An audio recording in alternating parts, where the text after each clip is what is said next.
There are no straight lines. Corporate planners do something very predictable towards the end of the year, which is forecast what the year ahead is going to look like. We do the same sort of exercise in our personal lives in December when we think about the year ahead. What's our New Year's resolutions? What's our aspirations for what can be accomplished in the year? And always, in both the corporate setting and the personal setting, we aspire to be better than where we are today.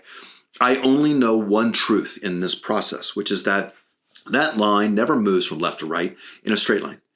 It will ebb and flow, peak and valley because of changes in the situational context. There will be surprises, and we will have to deal with them. In early 2020 was the COVID pandemic, which changed all the forecasts about what would be happening in that particular year. In 2022, Russia invaded Ukraine, unanticipated, changed all the forecasts, changed all the decisions ahead for the decision makers at that point in time. 23, the Middle East seemed to be getting more peaceful, more secure. Relationships between diverse nations seemed to be coming together.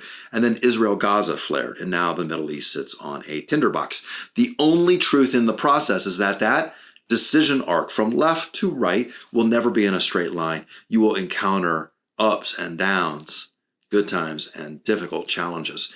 The question then is, what do you do? Looking ahead, 2024. What's going to happen with that line? Where are the surprises? Could it be with the Middle East conflict that's emerging and rising out of the Israel-Gaza conflict? Freight prices are already increasing. Oil prices have been stable, but could inflect in a material way. Trade patterns certainly are going to change.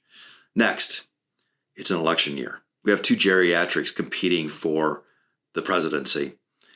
Election years are always wild. This one promises to be no different. There could be significant surprises associated with that.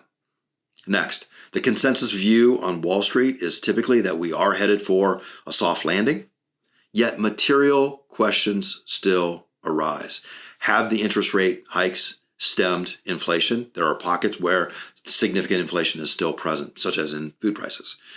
Banks are carrying some significant risk on their balance sheets. If that starts to spark, you could have a major problem associated with the banking sector in the United States.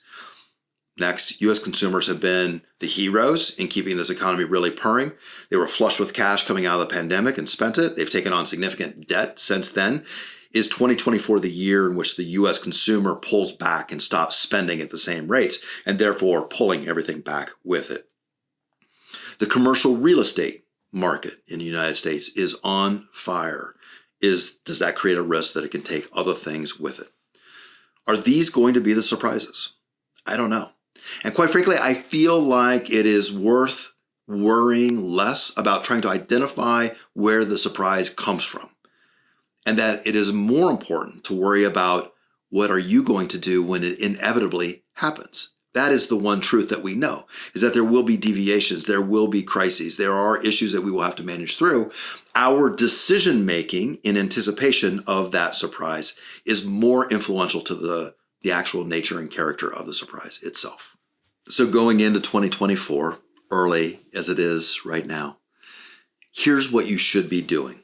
Don't worry so much about what the surprise will be or its nature or character just yet.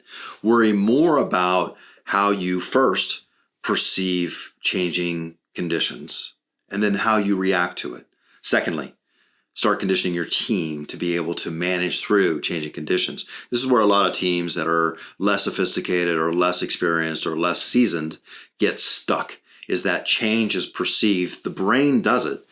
The brain perceives the change as a threat, and people start to shut down, hunker down, timelines start to shrink, dopamine rushes. Certain executives are going to rush into action because they are particularly strong at problem solving, whatever the problem is, directly in front of them, but lose sight of the longer arc associated with it.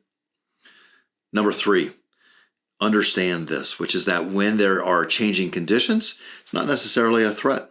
It can be your greatest opportunity. McKinsey released a study in December of 2023, and it's important. They surveyed a whole series of companies looking at their financial performance, and those that in periods of volatility pushed into the volatility, emerged from that period stronger. And what's more, they were stronger than their peers for years thereafter. That takes courage to do. It is easy to invest when times are good. Everyone will say yes. It is more difficult to invest in new ventures, new products, new services, adjacencies, new strategies when times are volatile, when there are major questions at present. However, the yield is also more significant. Companies get stronger, but they have to have decision makers which have the courage and capability to make those decisions to go right then, right there.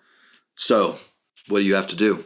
Number one, be prepared. Number two, have your team ready to go. Number three, you've got to manage two different clocks here. One of which is the game clock and the other one is the play clock. You've got to be able to manage the long arc of your strategic objectives simultaneously with the short clock of whatever is in front of you that you've got to navigate through. Many decision makers can't keep their eye on both clocks simultaneously. The great ones do.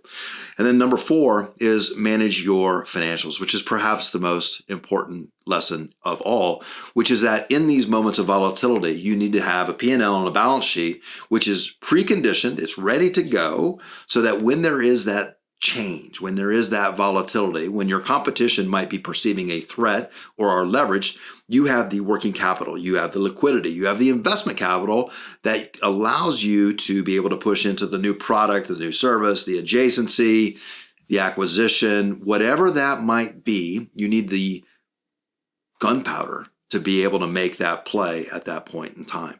So prepare for it. So here's your assignment. Again, we're trying to provoke an aha in your own thinking.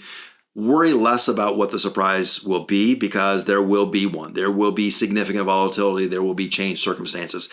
This is not a threat. This will be your opportunity. And then secondly, more importantly, your assignment is what are you doing to prepare your organization for that moment, that opportunity? That's all for now. I look forward to talking to you soon.